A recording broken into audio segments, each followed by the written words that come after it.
BNP chairperson ও সাবেক প্রধানমন্ত্রী বেগম খালেদা জিয়ার ৮০তম জন্মবার্ষিকীত আনোয়ারা উপজেলাত বিএনপির দোয়া মাহফিল অনুষ্ঠিত।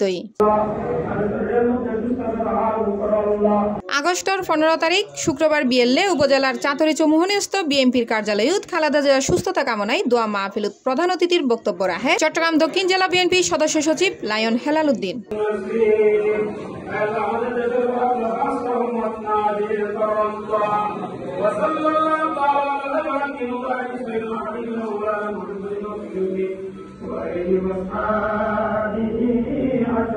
দোয়া মাহফিলত জেলা বিএনপির সদস্য মাস্টার রফিক, সরোয়ার হোসেন, মাসুদ, জাগির আহমেদ, দিল মোহাম্মদ মঞ্জু, এম মনসুর উদ্দিন, উপজেলা আহ্বায়ক কমিটির সদস্য মুজাম্মেল হক সহ আরো বদকিও উপস্থিত আছেন।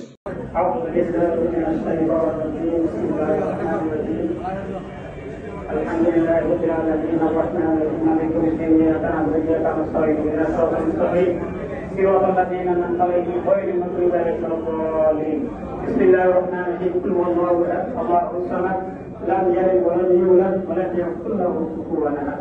بسم الله الرحمن الرحيم. قل هو الله احد الله الصمد لم يلد ولم يولد ولم يكن له كفوا احد. بسم الله الرحمن الرحيم. قل هو الله محمد وآله وصحبه وسلم.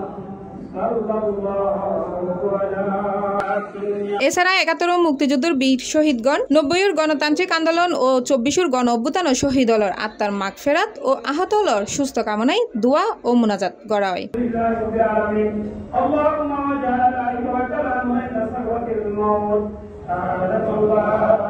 Desk news, C+ TV, Chittagong.